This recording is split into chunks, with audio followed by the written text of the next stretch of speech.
Hey, hockey fans, T-Boz is 13-3 here with top shelf guest, Richfield, Minnesota native, Twin City Vulcan, Golden Gopher, pro player, and executive director of the Hendrickson Foundation, Danny Hendrickson, along with special guests Nick Hatfield and Derek Kotke. This episode is sponsored by Riverside Bike and Skate, Dooley's Pub, Computer Recovery Associates, Market & Johnson, and Chippewa Valley Orthopedics and Sports Medicine, which has been committed to the healthcare needs of patients in western Wisconsin since 1954. The orthopedic surgeons and athletic trainers serve many area schools in the Chippewa Valley. Mogi. All right, guys, thanks so much for coming. But first off, we have to thank our old buddy Tom Reed for having us here at Tom Reed's Hockey City Pub. We like to call it our home away from home. So Tom and Kathy, thank you so much for that. And obviously, thank you, Danny, the executive director of the Hendrickson Foundation. We're excited to hear about what you have going on. And also, Nick Hatfield is a manager of the Minnesota Wild blind hockey team. So thank you for coming, Nick. And then Derek Kotke with the Minnesota Warriors. He's the president of the Warriors and the player coach. I have a question for you right off the bat. So if you screw up, who yells at you? I don't go on the ice. Oh. My playing days are done. Oh. We're going to practice? Yeah, I'll run that. We're gonna scratch you off the player part. Yeah. I'm not much of a player. I'm 56. 23-year-old, go ahead. You can go get the puck. Yeah. In fact, last night we had practice, and I had a battle drill we were doing. One of the older guys, he was a coach, too, and he's right mid-40s. Yeah, those drills don't happen in a game. Yeah, I know. 23-year-old, go get that puck. I'm not going to be wasted for that. It's yours. Okay. Have at it. That's why I don't play anymore. Well, welcome, guys. Thanks for coming today. We appreciate it. Thank you. Thank you. Danny, tell us a little bit about your foundation. I know it's going to take a lot of words to condense into Reader's Digest form, but what is the foundation and who do you support? We're proud to support 5 wonderful disciplines or programs, but at the end of the day, it's recreational therapy. Our mission is to enrich the lives of individuals with disabilities and, of course, their families through the wonderful game of hockey. The 5 disciplines we support are Minnesota Wild blind hockey. We support the Minnesota Warriors, who Derek's with, and then we've got Minnesota Wild special hockey, people with cognitive issues, Minnesota Wild sled hockey. Their legs obviously don't work as well as Derek's. And then last, and one of the newest programs is Minnesota Wild Deaf and Hard of Hearing, which is new and it's growing. Okay, I have never I've never seen a deaf or hard of hearing program. So individuals who are on the ice, obviously they can see where the puck is. How do they know when to stop when play is being called quits? Well, Nick can probably answer it better, but you should say a lot of the players are visually impaired. The goalies generally are lights out, and then the defenseman can see better than the goalie. They can see, and then the forwards generally have the best vision. So you can talk about the puck and and I can touch on deaf a little bit and blind if you want. Go right ahead. Deaf, it's normal hockey, but they do have, at least for practices in some of the games, they do have an interpreter on the sides. But they're hockey players. They know the game. But if there's something going on as far as like a goal or something else, there's a lighting system behind. I guess I don't know if you've seen it. It's around the boards. Yeah. And we do have that featured at our festival where we get the lights. So instead of blowing the whistle, you can click the button. There you go. All right. There it works for everybody. Now, blind is a unique thing. I think people think we're the craziest of the bunch. Agree. It might be the loudest game. It definitely with that clanging and banging. Intentionally, it is supposed to be loud makes because sense. we're not using our vision intentionally. And like Danny said, our goalies are typically not sighted or they're night shaded. The defense traditionally have a little less vision than the forwards, and they have the most vision. And we use a whistle system, just an electronic whistle system, rather than a traditional whistle. And we have a couple different rules. One of the things that's in our programs is we don't hit, or at least try to intentionally hit, and we've got some stories. But it's a fantastic game. Our puck is adapted. It's 20 gauge steel with ball bearings. It's 5 3/4 inches by 1 3/4 inches. So it's big. It's loud. It's got ball bearings, and Our net is only 3 feet tall, still 6 feet wide. But, when the puck gets in the air, it's not as loud. Whereas on the ground, there's more friction, and so the ball bearings are moving around. And absolutely fantastic game. Trying to keep up with Canada. They've been doing it for like 40 years. We've been doing it here since 2014. So in Minnesota, this is our 6th or 7th season. So, yeah, pretty awesome. The only real difference, the rule would be once you get over the blue line, you have to pass. You got to make one pass before you shoot it to give the goalie a chance to know directionally where the puck is. Mm-hmm. Oh, sure. Oh, sure, that makes sense. So our whistle will go off, and then we're lights out after that. We had the opportunity to watch a game last summer. Yeah, Mogi and I, and I got to tell you, full gear. But those kids, they've got no fear. They're going strong. Bless their little hearts. And I got to imagine there's got to be some collisions. I've got a good one. So the U.S. blind hockey, team came in for an expo or a summit, they call it actually, and they reached out to me to get some celebrity type people, and my brother Darby Hendrickson was there with a number of other ex-NHL guys, and Darby was leaving the ice, and so was a person from the U.S. blind team, and they collided, and it was they both lost their sticks, they're both on the ground, so everybody stopped. And is anybody hurt? And the guy, I can't remember his name. Drew Garza. Drew Garza stands up and he goes, "Not gonna lie to you, couldn't see you." And everybody just busted out laughing. And it's like they're just another hockey player. That is great. Yeah. Oh my gosh. Oh, all right, Danny. Let's start a little background with you.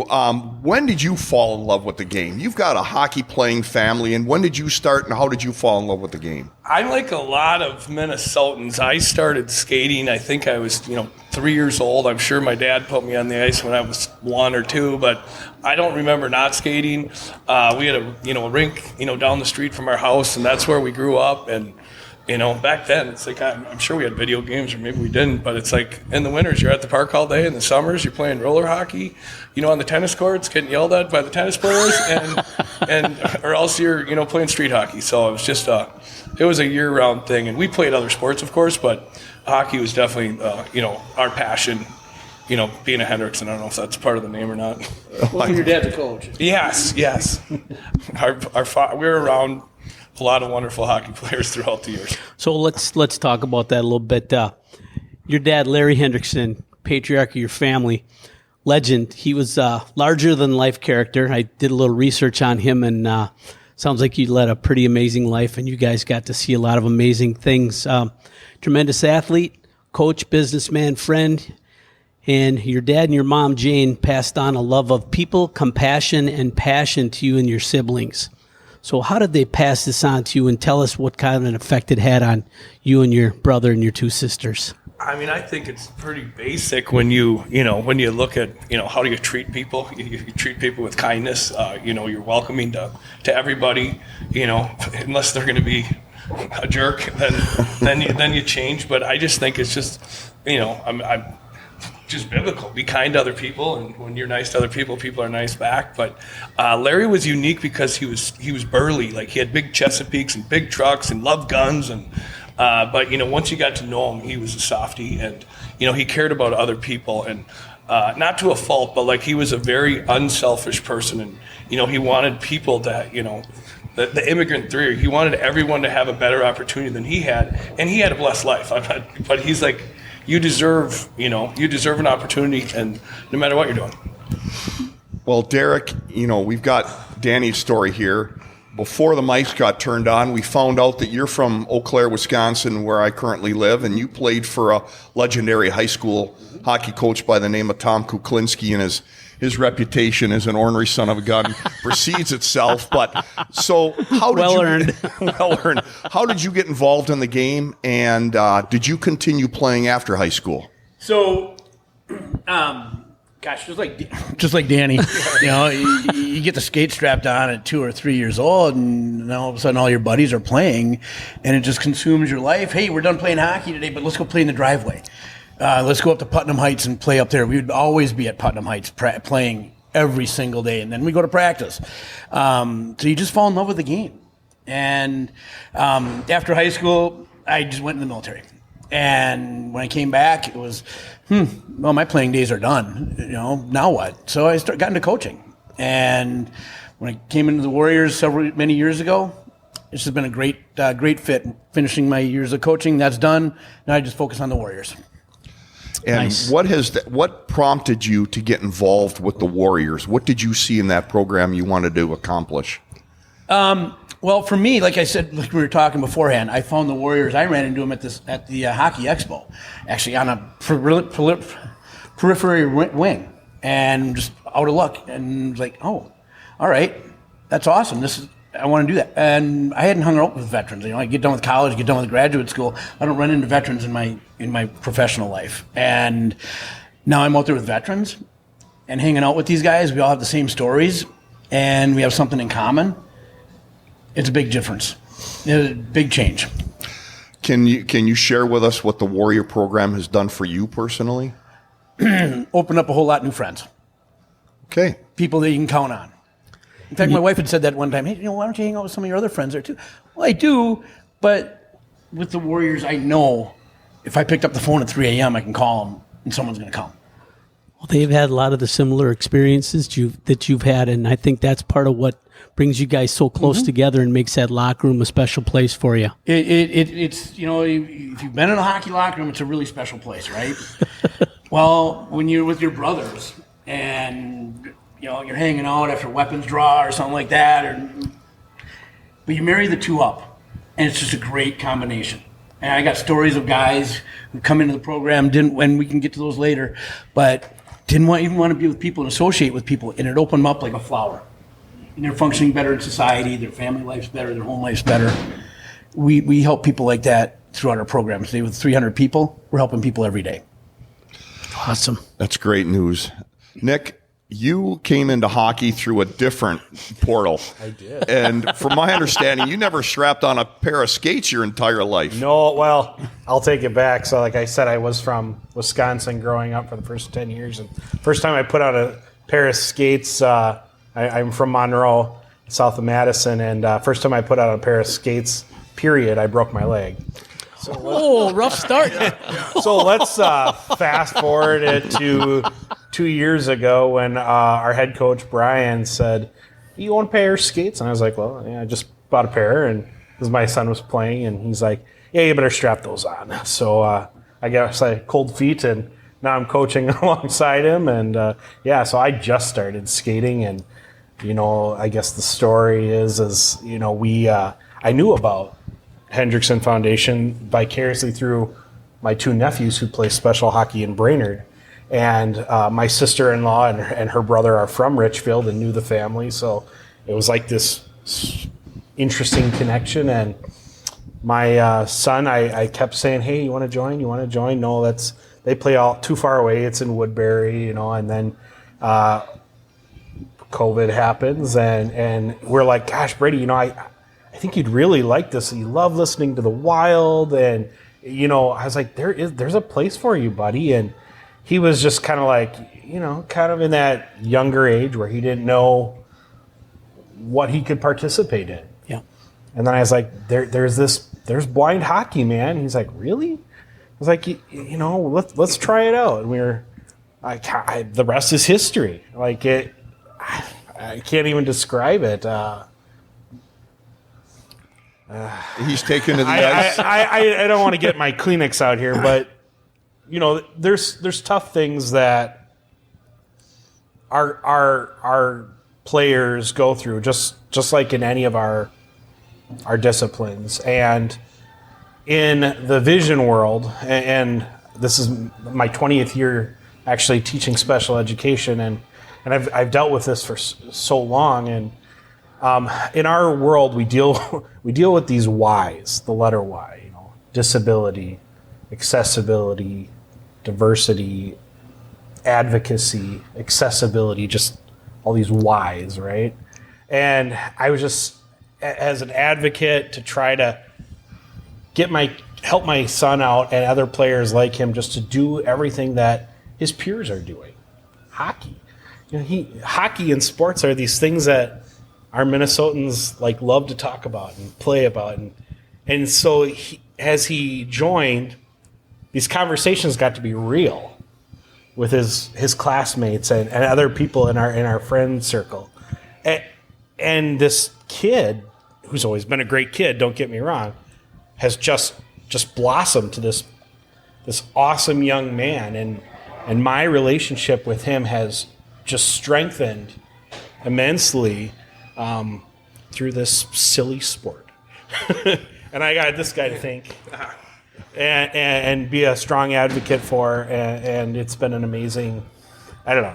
I'm probably going to get choked up if I talk too much about how awesome of a kid mine is, but we have an amazing team too. So these kids have stories like nobody's business, and I tell you what, couldn't be any prouder. It's just amazing to watch them. Did you say silly game of hockey? I might have said that. But I'm not taking that as a negative. You look at baseball, you look at football, you look at wrestling, basketball, whatever. They're all silly games, but they all do something special to those individuals that are playing. You learn so many things on a part of a team. And the fact that, Danny, what you folks have done with these 5 different organizations in hockey, and I get why you're doing the hockey thing, trust me. Yeah. You opened up a whole wide world for these kids that they never would have seen, never would have had, and it's what hockey changes lives. I believe that's the logo. Lives. Well, you can hear the stories, and we know that it's true, and you get the passion. You're hanging out with his son. Like, I'm so proud of him. He's the best. We talked to he was over last week, and I'm bringing him in, our next corporate sponsor. I'm bringing in Brady, because I don't get no's. I get not yets, but there's no way we're getting a not yet when I bring him. Because he's genuine. He's genuine. He's passionate, but he's thankful. Thank you for this opportunity. I mean, but it's all these lessons you learn in any sport, but especially hockey. I just think it's such a neat locker room, and it is a team game, and you can't get anything done by yourself. I mean, you can try, but you're not going to. No, you need a whole crew of individuals to help you do this. Yes, you do. And let's talk about that a little bit, Danny. Your organization is not just you. Give a shout out to some of the people who are behind the scenes people that are helping you out. I'd go back to the start of it. It was started by my father, Hendrickson, rest in peace. He's been gone for 6 years, but he had the vision, and Mike McMillan, who's on our board and hockey coach and chief for USA Hockey, he was instrumental in starting it. After Larry passed away, actually the foundation got a lot bigger, not because Larry wasn't a great hype guy, but people really didn't know. And when he died, they're like, what's he doing? And it actually doubled overnight. And we used his, it's tough to lose your father. Sure. But you're also like, what would he want right now? Let's exploit his death to help more people. That's ultimately what he would want. And exploit's probably not the right word, but it's we've got Kristen Hendrickson. She's behind the scenes.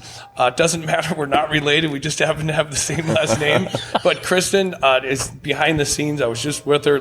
She does everything, and then my job is to hang out with these guys and do a podcast. So I usually just try to take the credit. Kidding. But there's a lot of people. My brother, obviously, very important. My 2 sisters are involved.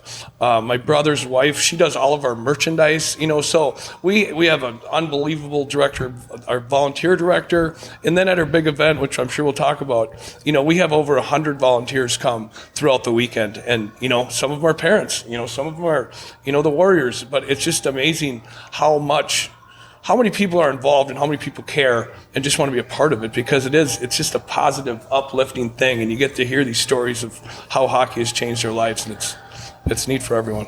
So we're going to touch on all those things. What motivated you to continue on with this after your dad passed? The legacy, to remember him is a selfish part of it. But it was already going at a level. I'd met all these guys. The Warriors were, growing like we were. But it just felt right. The funny part is when the foundation first started, I remember looking at my sister Christine at a board meeting. I'm like, "What? Dad didn't even ask us if we want to do this. Like, what are we doing? Like, we're small. We're not making that big of an impact, But my dad was so passionate, and my sister looked at me and she goes, "Do you think these athletes asked to be put in this situation?" And I was like, "Wow, good point." Oh, yeah. But it's definitely become like a passion of mine and so many people. Like I do real estate as my other job, but it's like, this is just, there's so much passion because you're helping people, and it's just neat to be around.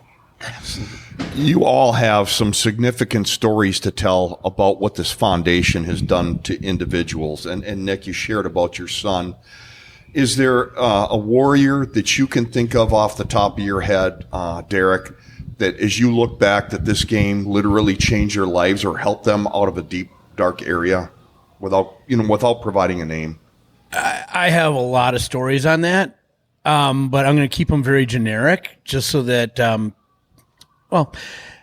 we've had guys that I've gone to the ER at midnight on Saturday nights because of PTSD event, and they didn't know who to call. I got the call.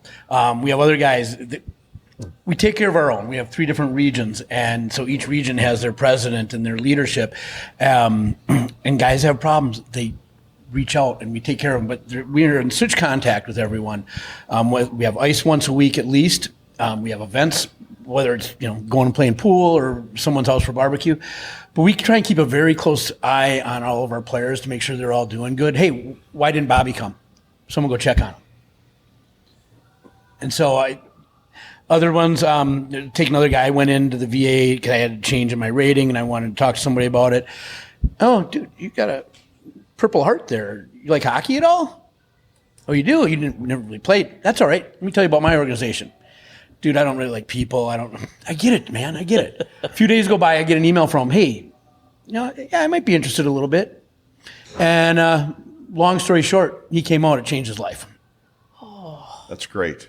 In fact, 6 months later, we're at a tournament out in San Jose for the USA Hockey Disabled Fest. I'm out there, my company's out there, so I've been out there a couple days already. I walk into the locker room half hour before a game. That person who didn't want to be around people, he's the joker in the middle of the locker room, getting the rapt attention of the whole locker room. It changes lives. Danny sees it all the time. Nick does too. And you could say for the Warriors too that hockey saves lives. I mean, that is... It's a true statement. I don't know if every Warrior team has this, but like mental health is a big part of this, and it's serious. And suicide's a real thing. And I mean, the story of this has happened more than once, but there was somebody on a bridge in Duluth. Mm-hmm. Yep. And he remembered, "I've got to call one of my teammates before I jump." Yep, that's a true story from up in Duluth. And he called his fellow Warrior, and they got the Talked him down. We got him down. Let's put it this way. It was several months later before I even heard about that. They just took care of him. But that's... One life saved. Yeah.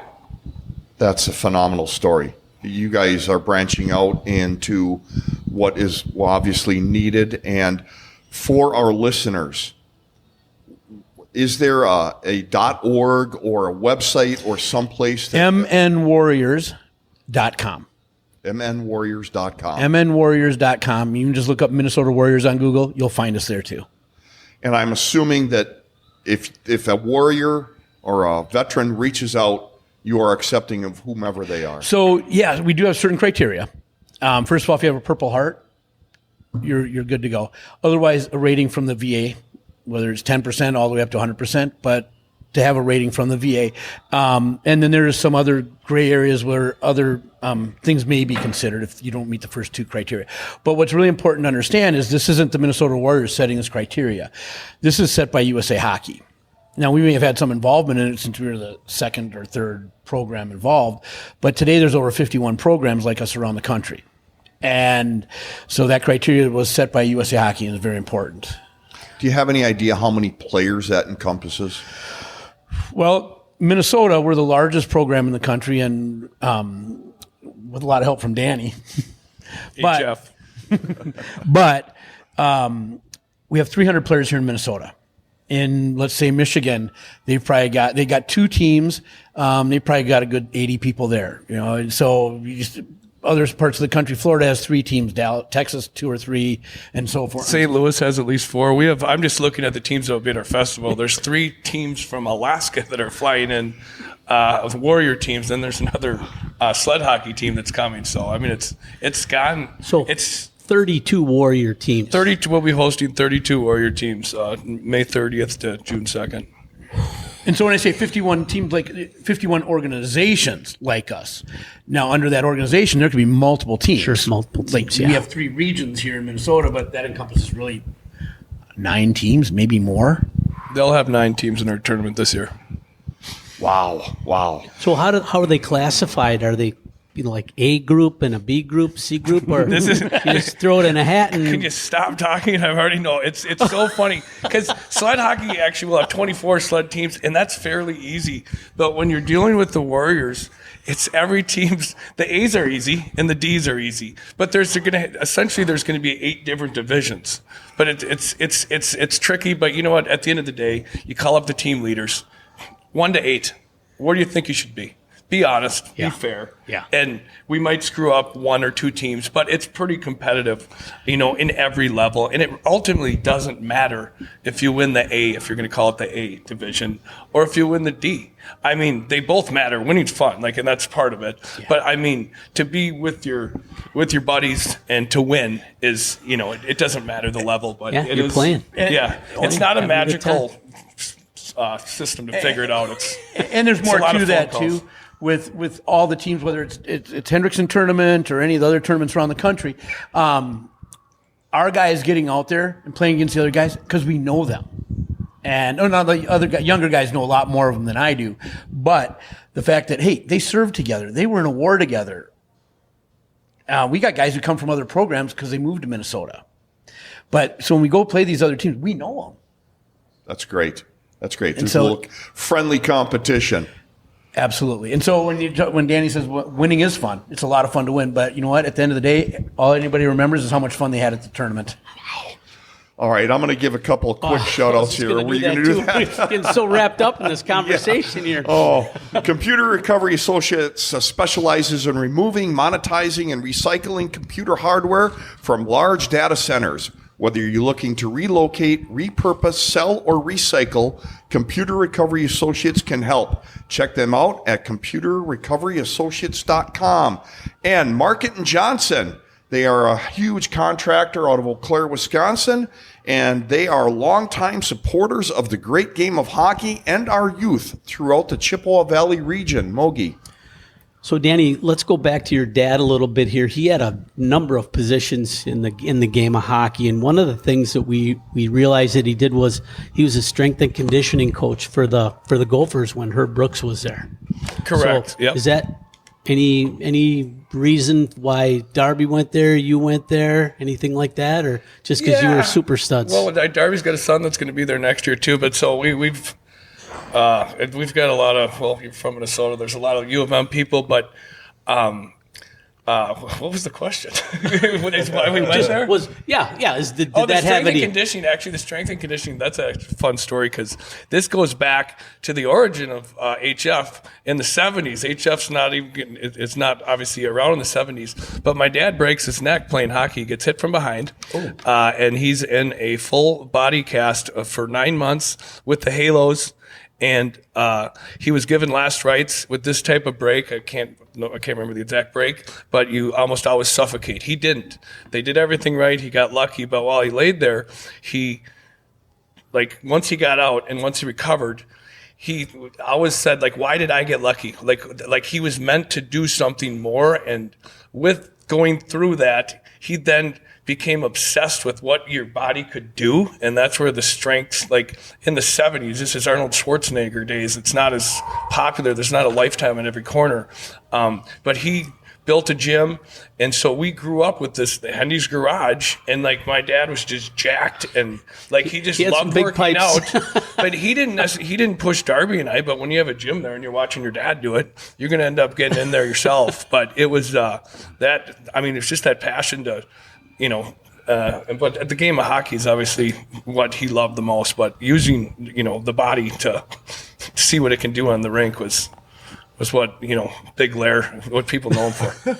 Well, having a brother and your dad around, was there any little home ice battles between you and the other family members? Some, broken windows or? Oh yeah, I got a broken collarbone. I mean, but that was from football, actually, tackle football, like we used to play. But it was fun growing up with Darby because I didn't know that he was one of the best players in the state. He's just your older brother. That makes sense that he's a little better and you were a lot better than you. But we would always be on the opposite teams. We never ever, in the park games at the all the stuff outside, we never ever were on the same team. So like my career win-loss record to him, it's like 1,003 wins. But I remember those three. Oh, of course you do. Yeah. And then he remembers the other 1,000. Yeah. But it was so fun. That's all we did. And it was then you got to play against your peers, and you're like, you might be a little better because you're used to playing against Darbs. Really good one. Yeah. Absolutely. Nick, you mentioned that you skated once, broke a leg, and then got convinced to strap on the skates once again. Have we improved on the ice over the years? Oh, I've had I had a little bit of rollerblading in high school, so I mean it wasn't like the end of the world to pick it up. But yes, I've taken a few spills. But what's me taking a spill compared to anything that any of our players have had to go through? I mean, I'll fall over 100 times and it's not going to even make a difference for me. But yes, I've had to pick it up quite a bit and learn a lot. And in that process, I've been able to add, my coaching certificates and all those other things and be able to learn so much so that I can at least teach a little bit. And teaching is my background anyways. So, what I can do as my job, being a teacher of the blind and visually impaired, and how to make things accessible in the world for my students, I can take on the ice. So I mean, I know the X's and O's like Brian and Lonnie and some of our other coaches and Coach Coonan, but I can do the other stuff. So with a little bit of my help and our ability to make hockey accessible, we get to have that even playing field where on the ice, they're just hockey players. So do they chirp you out there at all? I just had my first chirp, I think, from a player the other day. She's like, "Why are you teasing me?" And I'm like, I'm sorry. I was just trying to get you motivated to, kind of do a little celly, and we were teaching cellies. Critical skill. Yeah, absolutely. critical skill. Well, we do. It's kind of a funny joke as of recent because we attended a tournament in Chicago called the Classic, and we've been a few of our players, including Brady, my son, and they've been working on their cellies. So they have fun ones like the gritty, or the swashbuckling sword, or the roll the boat, or the Superman slide, and there's even more. We have one of our players, Hot Wheels Jackson. He's got a whole encyclopedia. But Hot Wheels Jackson. We're bringing him next time. Oh, he's a character. And our national team players who were on the thing, they were just like eating it up, and everybody in the crowd is just hooting and hollering, and we're like, so then they started joining in on it, and so now it became a competition. And so this last practice, we were trying to celebrate and try out a few of your new ones and whatever they enjoyed. We're actually heading down to Rockford, Illinois, Thursday afternoon to join the Ice Hogs, which is their AHL team, and the Chicago Blind Hockey has invited Minnesota, and I think through foundations, through our foundation, we actually were able to fund being able to bring 10 players down to Rockford, Illinois. We're renting a bus, or renting a big gigantic van and bringing them down there. It's going to be an absolute riot, and it's like a team trip. Yeah, well, I mean, cool. We're hockey players. Yeah. It doesn't matter. We're trying to do hotel it as normal as possible, Yep. and we had to get a van because our players don't drive. So They probably drive better than some of the people we see out there. But so Nick's gonna be driving the old Rockford, and so it's great. Yeah, no. Yeah. you know, we've talked here to Derek about some of the stories that he had with players that this game has changed, and you talked about your son. Are there other ones that come to mind that this game has changed their ability to, you know, get along better in society, or that they feel like they belong to a group? Sure. Yeah. No, I think, you know, in the past several years of our group, there's definitely players that have kind of come and gone, but each have had that similar story where they didn't know there was a place for them, and then they were able to play and found out, like, oh my gosh, I can do this. You know, we're kind of on an even playing field when we adapt the puck, adapt the goal, adapt the rules where we're not going to be hit, and then we teach them how to be able to do some of the same exact things that maybe they could have done when they had sight, lost their sight. A lot of our players were born visually impaired, but not all of them. And so we actually have a variety. There's just so many stories like Derek that players have come out of their shell. We have, right now, we just happen to have a very young group where we do have young age. Our youngest is 6 years old, and we used to have our oldest being like 60. So there was this gap, and now we only have three. We only have 3 adults right now, and we have 15 youth. And this group is just a fantastic bunch. They're all smart, and they're all funny and sarcastic. But even in all their situations, we've come to learn, like, they're musicians, they're straight A students, they're, you know, out there being advocates.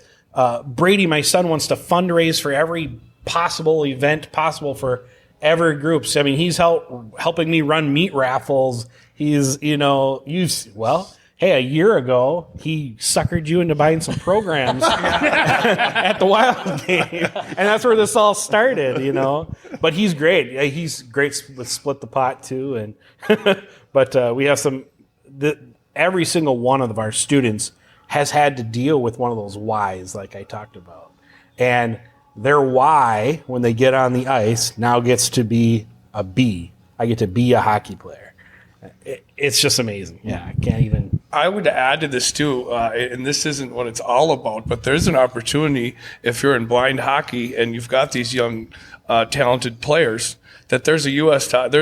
hockey team that they can make. So there's such a neat story. Liam Cunningham, he's 15 years old, and he's the first Minnesota Wild sled hockey player to make the national team. So, you know, it's the coolest. And my dad and Mac McMillan, who I mentioned earlier, they're always like, why aren't there more Minnesota people, you know, on the blind team or the sled team? And you're seeing one in sled, but there's room to, you know, wear the word red, white, and blue if you're lucky enough or passionate enough or whatever it is. But we have an ultimate goal to become a Paralympic sport. You know, right in that 20, sure. Yeah, that 20, makes sense. 30 range, we roughly speaking, you know, we're not quite there yet. The pandemic slowed down other countries' involvement. It's not so much us or Canada. It's more of like the other countries. But now we have Sweden, Finland, UK. There was a Russia team. So, I mean, it's growing. It's just, you know, a little behind in the other countries. But now we have a lot of them coming to us. And so it's been really a fun way to look at this advancement. We are fortunate enough with HF to host the national team, the U.S. National Blind Hockey Team, coming every June to the Hendrickson Festival, and they actually have one of their development camps right at the Super Rink. And it's been amazing because they also collaborate with our team and with some of our players, so they kind of come out on the ice and help coach them a little bit in activities. And we had just an amazing experience last year, and it was a pretty emotional thing to watch. It was really great. So, and we've continued that at many other tournaments, and we've gotten to know all of them personally. It's amazing. I don't think there's not too many disciplines out there where a youth group or amateur group or a high school group can say they can call up someone on their national team anytime, and I can do that. I'm texting and calling, and we're hanging out, and at every event we can go hang out with these guys and talk with them. And I think that for like our players, that's like the coolest thing in the world. I don't know, there's some of those players that might be above some of our wild players on the hero list, so it's pretty amazing. Yeah, we can just hang out with them all the time. So Danny, hockey's an expensive sport to play. Where does the money come from for the ice time, the tournament fees, the equipment? We primarily rely on corporate sponsors. We've got a great, obviously, military sponsor in Jans Valor, but we've just got Stickney Hill, Milk Specialties, Tradition. We just reach out to them and say, here's what we're doing, and we've been so fortunate to have just a ton of great corporate sponsors. And we do a lot of littler stuff too. Like people will do a fundraiser. Breakaway Academy just did one. Their 7th graders gave to the Warriors, and the 6th graders gave to HF and Special. But it comes in from. We get checks every day, and I'm like you said, you don't even know where they're coming from. So we just want everyone to know that if you go to the Hendrickson Foundation website, hendricksonfoundation.com, we're there to put the money where it's supposed to go. This is we do it right, but it's about awareness. Everybody can play, and everybody knows somebody that has a cousin or somebody that's autistic or military. Anybody can play hockey, and it's our job to make it as inexpensive as possible. It's not a cheap sport. So that's kind of the fun part. I actually like fundraising. I would have a hard time, asking you for $20 or buy me lunch, but when you're asking for the foundation, it's a just cause. So it's an easy ask. We'll just get Brady to come in. Yeah, exactly. We can help you out. Seal the deal. Yeah. Your new partner. Absolutely. Yeah. Well, in order for these games to happen, you've got to have some referees on the ice. The referees that you have to know each one of these disciplines. Where do the referees come from? Are the USA Hockey guys, and do they have to have special testing or skills in order to referee these games? I mean, I can speak for the festival where we host 76 teams. So most of the disciplines play 4 games. The Warriors, it's 4 games. So there's hundreds of games. But we just go through arbiter as the referee system. But we have an awesome person that's in charge of referees and the hockey operation of our festival. It's kind of a blur to me because I've got my hands in everything. But I have one guy or 2 guys actually that they talk to the refs, and if somebody's not experienced with coaching Warrior, there's not really anything different. There's nothing other than call them early to could calm them down. Yeah, the Warriors is a different animal with the refereeing because we are a non-check league. I mean, not league, but we're non-check. But it gets a little physical at times, especially on the higher ends, and we make sure the referees understand where we're at and that these guys are probably friends, and just don't get too excited. Yeah, but the sled hockey, a referee, he's never experienced it. So you just, the person that's in charge of refs just said, you know what, no T-boning. And in sled hockey, you can't. Oh, sure. You can't T-bone them. You can't hit them, perpendicular. Joel Isaacson mentioned that too. I mean, but that's an aggressive sport, sled hockey, and they're banging hard, and they're competitive. I can't believe how talented. And I've been on a sled a handful of times. I'm like a cone, but it's fun to watch these kids and adults rip around, body contact. In blind hockey, we try to stay away from that, but the referees do a good job. They're it's just another aspect of the festival that they figured out. USA Hockey also has training for the disciplines, for the disabled disciplines. They also have coaching tracks too for disabled hockey. To help out in those areas. So USA Hockey is doing a good job of trying to educate and train people. All right, we got to get these sponsors in, JC. Okay, go for it, Moke. Derek, you might recognize a couple of these places. Riverside Bike and Skate, Eau Claire's hockey headquarters, which is the oldest hockey store in the state of Wisconsin. Buy hockey gear from the people that play and know the game. And don't forget about their bicycle sales and service, as well as your paddle sports center for kayaks and canoes. And Dooley's Pub has been Eau Claire's home for hockey and all sports fans since 2005. Dooley's Pub is a proud booster of the University of Wisconsin Eau Claire and local high schools. Dooley's is located on historic Water Street, providing excellent food and service, and has all of your favorite sports televised at all times. I'm going to throw a little bit of a curveball here at you, Danny. You have played at just about every level of hockey, and you're around a professional hockey player and your brother who's now coaching pro hockey. You take those experiences now and you compare them to the foundation and those players. What do you see as the inspiration between those two types of players?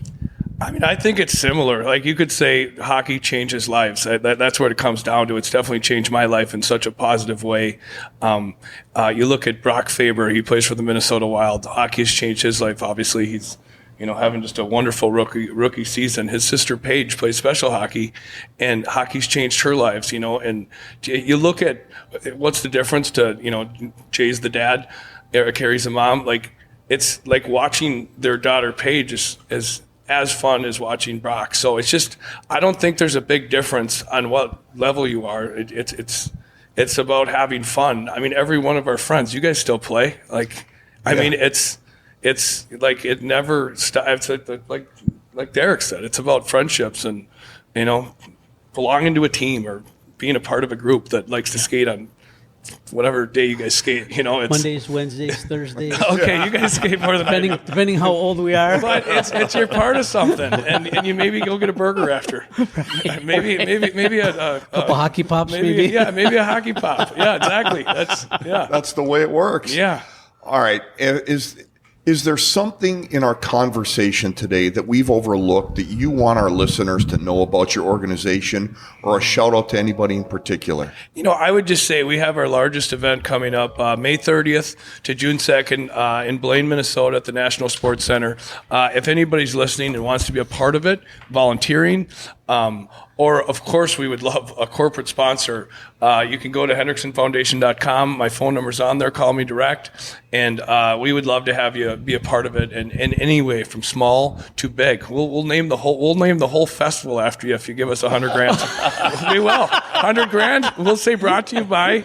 Oh, very nice. Yeah, but exactly. Yeah, you got a hundo. We'll name it after you. But anywhere we'll talk in between, to our sponsors. Yeah, anywhere in between. We want more people involved, and we want to raise more money, and we want to affect more people. That's fantastic. Nick, you had mentioned the Wild blind hockey. I'm guessing that the Minnesota Wild do help sponsor you guys in some fashion. Yeah, I mean the foundation is a big component of ours. And obviously an affiliation through Darby, and we've had a great relationship with being able to do some fundraising, but also some of our events as well that we are able to participate in. Is it Rachel from the foundation? Rachel Schultz, yep. Yeah, she's one of the executive director of foundation. She's been a huge supporter of us and being able to do some of the fundraising opportunities, like through the Split the Pot and the program sales and things like that. And that goes a long way for groups like ours. I mean, that covers our ice time for the year. Sure. So that's how huge it is. But, it's also like our ability to have that connection, proudly wear that logo on our all of our sweaters. I mean, it's that great association of saying, yes, I play for the Wild blind hockey team. And they're like, is it like just a name? No, it is our affiliation. Yeah. And I would say that is the cool part. And when the foundation first started, my dad's one of his biggest things was, yes, we've got to get ice time. But all the players once you earn a jacket, that qualification, you have to play a year like a letter jacket, but having a Bauer or a CCM or Warrior jacket, like, don't go cheap. My dad was like, don't go cheap on the jackets. Get the good hockey ones, and then you put that Wild logo on there. Like, it makes a difference to the somebody that's part of that team. Like, that's I play hockey. It's a real deal. Yeah, Minnesota Wild hockey, to be specific. Yeah. And I mean, I'm not going to lie, we've gotten great opportunities through some of the fundraising events to meet a lot of the players throughout the years and some of the alumni, which is almost as big for me as it is for the players. But yeah, it's a fantastic relationship, and we're just going to keep continuing with it as long as they let us. So speaking of that relationship with the Wild, do you get do some of the guys come out? understand that there were a few wild guys at the Foundation Festival last year. Do you get some college kids out there and some pro guys? Yeah, we do a celebrity game. Actually, we didn't do it last year for the first time, but we do a celebrity game. So we bring in, a lot of. I'm looking at Tom Reed's here and Neil Broughton. He comes out every year, and a lot of other guys. A lot of like 80 Olympic. I mean, it's just. And then the Wild, of course. There's a number of guys that have taken not Nick Foligno. Well, we've had a lot. Yeah. Marcus, Nick, not his brother. Middleton, Jake Middleton comes out, and we just had an event for sled hockey, and Jake Middleton showed up. He was on the bench, and then we went out for dinner afterwards. And, it was the adult sled hockey players, and they're sitting around, like, Darby was at the event, too. He didn't even talk to us. Like, he's in there with the guys. He's friends with them. And, Ryan Hartman was there last year. Spurgeon was there last year. But that means a lot to these players. And it means a lot to HF, too, to have these guys here. I mean, it's fun to see them and you say hi, and they're just human beings, but they're really good at hockey, and it makes it more fun. Grizzled old vets, get really excited about the Wild players coming out. Yeah, and they might go have there's a tailgating aspect to the festival, and it keeps getting bigger. But my camper in the parking lot. Yeah, but people are but there's a lot of energy, and then those guys will come out and they might have a hockey pop, and it's just kind of fun. We had a great group at the golf festival this year. That was fun. Brock, Vinny. Last guest, he was. Oh, sure, Vinny Letary. Steve Fogarty and Mason Shaw, who was hobbling all around a little bit. He just had knee surgery. Back on the ice now. And then, I have a great photo of Brady, and then one of the volunteers, who I think was like Miss Minnesota or something. He's got his arm around her, and then he's little space between him and the guys. Yeah. Right. Yeah. Oh yeah. The nice part about the Wild is it's validation. They're obviously a wonderful organization, and to have them support us, it's validation. And also, what I love is it brings the media. It brings attention. Just your old school, ABC, NBC media. That's how I grew up. And when they're there, it's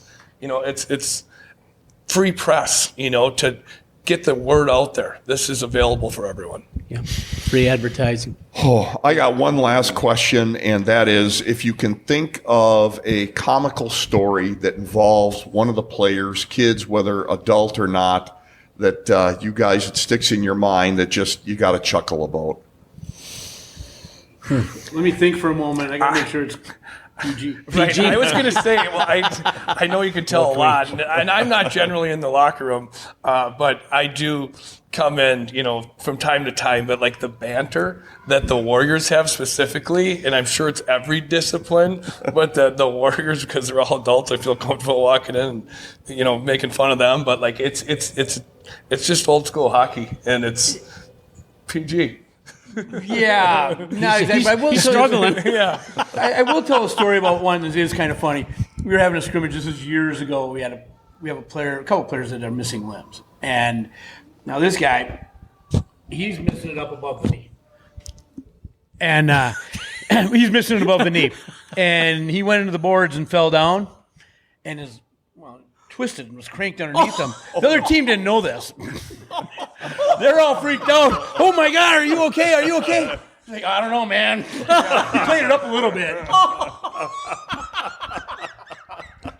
So that's a good clean one. That's a good clean one, and that one is awesome. I got a similar, different but similar. We had our golf festival that we have every year, and a sled hockey player he's lost both of his legs in a car accident, but nonetheless, he used golf, and he was a hockey player too, but he used golf to get back into it. So he shows up for our golf tournament, and he's got these mechanical prosthetics, and he's like, my wife forgot to charge them.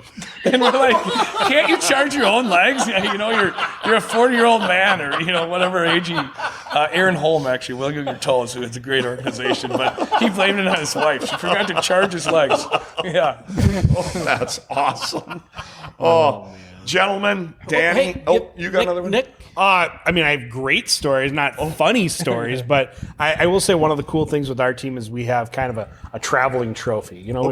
Every team should have something, right? So one of our coaches, Steve Coonan, created a very blinged out blind hockey puck with gold chains and spray painted, and it's kind of been our way to conclude every practice with giving the award to someone who would just work their butts off during that practice. And it's been fantastic. Everybody just stick tap, loves it. It's the way we finish. And at the end of Hendy last year, our national blind hockey team captain came out with it.